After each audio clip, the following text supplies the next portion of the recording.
রাজু ও সমীর দুজন ঘনিষ্ঠ বন্ধু ছিল। দুজনেরই শৈশব কেটেছে একই গ্রামে, হরিপুর, যেখানকার মাটিতে সম্পর্কের গন্ধ থাকে। সেখানে দুজনেই একসঙ্গে পুকুর পাড়ে সাঁতার কাটে, একই স্কুলে পড়াশোনা করে। তবে সময়ের সাথে সমীরের বাবা শহরে চাকরি পেয়ে যায়, আর সমীরকে পরিবারের সাথে গ্রাম ছাড়তে হয়েছিল। আমার তো বিশ্বাসই হচ্ছে না যে তুমি আমাকে ছেড়ে দিয়ে শহরে চলে যাচ্ছ বন্ধু। আরে কে বলেছে তোকে আমি ছেড়ে যাচ্ছি? হ্যাঁ, আরে আমি এর পরের পড়াশোনাটার জন্য কয়েকদিনের জন্য তোর থেকে আর এই গ্রাম থেকে একটু দূরে যাচ্ছি, কিন্তু মনে রাখিস পড়াশোনা শেষ হয়ে গেলে আমি আবার এখানে চলে আসব। আমায় কল করতে থেকো, ঠিক আছে? হ্যাঁ হ্যাঁ, চিন্তা করিস না, আমি সব সময় তোকে সব কথা বলবো।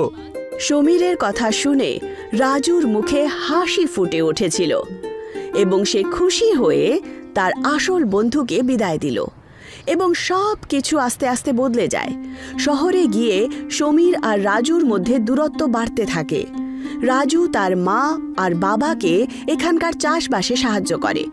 অন্যদিকে সমীর নিজের বন্ধুদের সাথে আড্ডা দিচ্ছিল। আস্তে আস্তে শহরটাকে তার ভালো লাগে। উঁচু উঁচু দালান, গাড়ি, মল, বড় থিয়েটার সমীরকে মুগ্ধ করে দিয়েছিল এবং এখন সে রাজুকে কোথাও না কোথাও ভুলে যেতে শুরু করে, যার কারণে রাজু রেগে যেত। কি হলো, চুপচাপ রয়েছো কেন? কিছু না বাবা, আসলে আমি এই সমীরের কলের অপেক্ষায় রয়েছি, কিন্তু অনেক দিন হয়ে গেল, ও তো কলই করলো না। আমিও কল করেছিলাম, কিন্তু ও ফোনটা তোলেই নি। আরে হতে পারে ও হয়তো কোনো কাজে ব্যস্ত আছে। রাজুর চোখে মুখে হতাশা ফুটে উঠলেও সে কিছুই করতে পারছিল না। অবশেষে 4 দিন পর সমীরের ফোন এসেই গেল আর রাজু খুশি হয়ে ওঠে। হ্যালো সমীর ভাই, তুই কোথায় বলতো? তোকে কতবার কল করেছি আর মেসেজও তো করেছি, কিন্তু তুই তো তার কোনো উত্তরই দিসনি। আরে আমায় ক্ষমা করে দে ভাই, আমি আর আমার বন্ধু এখানকার বড় বড় ওয়াটার পার্কে গিয়েছিলাম ছুটি কাটাতে রে। কি ওয়াটার পার্ক? কিন্তু সমীর, আমি তো শুনেছিলাম যে ওখানে যেতে নাকি অনেক পয়সা লাগে, তাহলে তুই ওখানে কি করে গেলি? ঠিকই বলেছিস তুই, কিন্তু আমাদের পয়সা তো মা বাবা ভরে দিয়েছে। কি সবার? হ্যাঁ আমাদের সবার। আর জানিস, তোর এখানে থাকা উচিত ছিল ভাই। এই শহরটা সত্যি জাদুর শহর। এখানে তোর সব জিনিস পেয়ে যেতিস যেটা তুই চাস। ভালো হতো থাকলে তুই, আর আমাদের সাথে ওয়াটার পার্কেও যেতিস তুই। আমার মা বাবা তো তোর পয়সাটাও ভরে দিত রে ভাই। সমীর আর রাজুর কথা বলেই ছিল। রাজুর মনে হলো যে যদি মা আর বাবার মতো তার মা বাবাও তাকে এতটা ভালোবাসতো আর তার কাছে অনেক টাকা থাকতো, তাহলে আজ সে শহরের ওয়াটার পার্কে গিয়ে খুব মজা করত। সে এখন তার গ্রাম, বাড়ি আর পরিস্থিতি থেকে ঈর্ষা বোধ করছিল। কিছু না, এখানে কিছু না, কিছু নেই, এখানে কিচ্ছু নেই। না ভালো স্কুল আছে, না ভালো ঘর, না কোনো ওয়াটার পার্ক। এখানে আমি থাকতেই চাই না, আমি থাকতে চাই না এখানে। বেচারা রাজু, তার নিষ্পাপ মন দৈনন্দিন জীবন থেকে বিরক্ত হয়ে গেছিল। সে অন্য বাচ্চাদের মতো মজা করতে চাইছিল, কিন্তু তার দারিদ্র্যের কারণে সে কিছুই করতে পারছিল না। প্রত্যেকবার সে নিজের মনকে বুঝিয়ে দিত, এই যে রাজু বাবা, একটু এখানে এসো তো, এই লাঙলটা তুলতে একটু সাহায্য করো। না, আমি এসব করতে পারবো না। আমি এসব কেন করবো? আমি একজন ছোট বাচ্চা, আমার বয়স এখন খেলাধুলা করার, ওয়াটার পার্কে যাবার, নাকি লাঙল তোলার, বুঝতে পেরেছো তুমি? রাজু সোনা, আরে দাঁড়া, কোথায় যাচ্ছিস? দাঁড়া না। আরে রাজুর আবার হঠাৎ করে কি হলো? জানি না গো, রাজু তো কখনো এরকম ভাবে কথা বলে না। ওর কিছু হয়নি তো?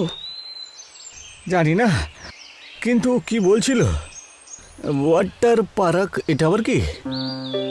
রাজুর আকস্মিক উত্তেজনা তার পরিবারের সদস্যদের কাছে নতুন লাগলো। এখন রাজুকে নিয়ে তাদের চিন্তা শুরু হলো, ব্যাপারটা কি? রাজু এখন প্রতিদিন তার পরিবারের সদস্যদের ওপর বিরক্ত হয়। সে কাজ করত, কিন্তু তার মন বারবার তাকে অভিশাপ দিত। সে কেন শহরে যেতে পারবে না? কেন সে অন্য বাচ্চাদের মতো বেড়ে উঠতে পারবে না? রাজু খুব রেগে গেছিল।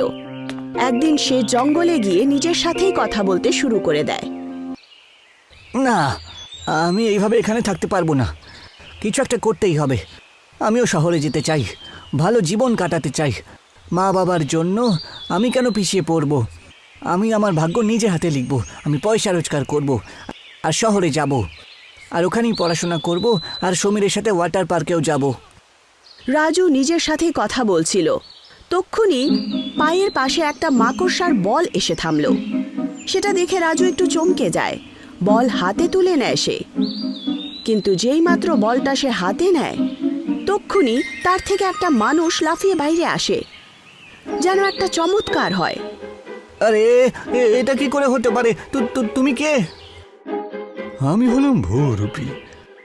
কি বহুরূপী? হ্যাঁ হ্যাঁ, আমি তো শুনেছি তুমি নাকি শহরে যেতে চাও। আমার কথা লুকিয়ে লুকিয়ে শুনছিলেন? আমি যেটা জিজ্ঞাসা করেছি তার উত্তর দাও। তুমি কি সত্যিই শহরে যেতে চাও? হ্যাঁ, আমি ওয়াটার পার্কে যেতে চাই। শুনেছি ওখানে খুব মজা হয় নাকি। এই গ্রামের জীবন আর এই জমি জমা থেকে আর পাচ্ছি না আমি। এবার আমি শহরে যেতে চাই, মজা করতে চাই। ঠিক আছে, আমি এক্ষুনি কিছু একটা করছি। রাজুর কথা শুনে সেই লোকটা কিছু একটা ভাবতে শুরু করে। তারপর হঠাৎ একটা জলের বোতল রাজুকে দিয়ে দেন আর বলেন, এই জলটা কোনো শুকনো পুকুরে তুমি ঢেলে দিও। তারপর তোখানে তুমি তোমার একটা ইচ্ছা চেয়ে নিও। তারপর দেখো তুমি তোমার সমস্ত ইচ্ছা পূরণ হয়ে যাবে। বুঝতে পেরেছো? সেই লোকটির কথা শুনে রাজু অবাক হয়ে যায়। এটা তার কাছে কৌতুকের মতো মনে হচ্ছিল, কিন্তু তবুও সে বোতলটি তার সাথে নিয়ে গ্রামে চলে যায়। যাওয়ার সময় তার কেবলই সন্দেহ হচ্ছিল যে এই মায়াবী জল সত্যিই তার ইচ্ছে পূরণ করবে। গ্রামে পৌঁছেই রাজু সেই মায়াবী জল গ্রামের পাশের পুকুরে ঢেলে দেয় আর নিজের একটা ইচ্ছা চাইতে থাকে। কিন্তু অদ্ভুত ব্যাপার হলো, এই জাদুকরি জল দিয়ে কিছুই হলো না। রাজু আরো হতাশ হয়ে যায়। সব মিথ্যে কথা, আমাকে সবাই মিলে মিথ্যে বলে। রাজু রাগের চোটে বাড়িতে যায় আর খাবার খেয়ে চুপচাপ শুয়ে পড়ে। তবে সে খুব কমই জানতো যে আসন্ন দিনটি তার জীবনকে চিরতরে বদলে দিতে যাবে। পরের দিন তাড়াহুড়োয় রাজু ঘুম থেকে ওঠে। সে বাচ্চাদের আওয়াজ শুনতে পায়। বাইরে যেইমাত্র সে যায়, সে আশ্চর্য হয়ে যায় আর তার চোখ ছানা বড়া হয়ে ওঠে। পুরো গ্রাম ওয়াটার পার্কে ভিজে গেছিল। বাচ্চারা তাতে খেলছিল, হাসছিল আর মজা করছিল। হে হে, ওয়াটার পার্ক, ইয়ে! মা বাবা দেখবে এসো, কি মজা হচ্ছে এখানে। রাজুকে খুশি দেখে তার মা বাবাও খুব খুশি হয়। তারা এবং পুরো গ্রাম সব বাচ্চাদের সাথে একসাথে খেলতে শুরু করে। সেদিন পুরো গ্রামের মতো সব কষ্ট ভুলে গেছিল। আরে বাহ, এটা খুবই মজার জিনিস গো। ঠিকই বলেছো তুমি। সবকিছু ঠিকঠাক চলছিল, কিন্তু তারপর হঠাৎ করে ওয়াটার পার্কের জল বাড়তে শুরু করে এবং আস্তে আস্তে সমস্ত গ্রামবাসী ডুবে যেতে শুরু করে। আরে না না, কি হচ্ছে? আমি তো সাঁতার কাটতেও জানি না। আরে রে, এইসব কি হচ্ছে এখানে? এখন সেই জাদুকরি ওয়াটার পার্ক একটা ভয়াবহ রূপ নিয়ে নেয়। সমস্ত গ্রামবাসীরা আর বাচ্চারা এক এক করে ডুবতে শুরু করে। না, এটা হতে পারে না। মা বাবা! বেচারা রাজু ভয়ে তার মা আর বাবাকে বাঁচানোর চেষ্টা করতে লাগে, কিন্তু জলের গভীরতা বেড়ে যাওয়ার কারণে সে তাদের বাঁচাতে পারেনি। মা মা, ভয় পেও না, ভয় পেও না। বাবা, তুমিও আমার হাতটা ছেড়ে দিও না। রাজু, রাজু সোনা, আমাদের ছেড়ে দে, নিজেকে বাঁচা, বাঁচা বাবা। না মা, তুমি হেরে যেও না, আমি আছি তো। না বাবা, জল বেরিয়েই চলেছে। আমাদের জীবন সমাপ্ত হতে চলেছে। এবার তোমার পালা। তুমি নিজের প্রাণটা নিজেই বাঁচাও। মা বাবার এই কথা শুনে রাজুর চোখে জল চলে আসে। কিছুক্ষণের সুখের জন্য সে তার বাবা, মা আর অনেক কিছু হারিয়ে ফেলে, কিন্তু এখন আর কোনো লাভ ছিল না। চোখের সামনে মা বাবাকে জলে ডুবে যেতে দেখে রাজু। না, এটা হতে পারে না, না এটা হতে পারে না। হঠাৎ করে গ্রামের সমস্ত জল উধাও হয়ে যায়। গ্রামের সবাই মাটিতে শুয়ে পড়েছিল, রাজুর মা বাবাও। রাজু কিছুই বুঝতে পারছিল না। ব্যাস মনে হচ্ছিল যেন পুরো গ্রামটাকে গিলে ফেলতে চায়। এইসব কিছু আমার ভুল, আমার জন্য এইসব কিছু হয়েছে। আমি সামান্য একটু খুশির জন্য সব কিছু নষ্ট করে ফেললাম। ওই বহুরূপীর কথা শোনাটা ভুল হয়েছে আমার। হে ঈশ্বর, আমাকে আমার মা বাবা ফিরিয়ে দাও, আমার গ্রাম ফিরিয়ে দাও। আমি শহরে যেতে চাই না, আমার গ্রামটাই সবচেয়ে ভালো। রাজু ভগবানের নাম নিয়ে ভিক্ষে চাইতে লাগে। সে পশ্চাতাপে ভেতর ভেতর ভেঙে গেছিল। তক্ষুনি আকাশবাণী হয়। যাক, শেষমেশ তুমি তোমার ভুল বুঝতে পেরেছো। আমার কাজ সম্পূর্ণ হলো। মানে কে আপনি? আমি সেই যে তোমাকে ওই জাদুর জলটা দিয়েছিল। কিন্তু আপনি আমার সাথে এমনটা কেন করলেন?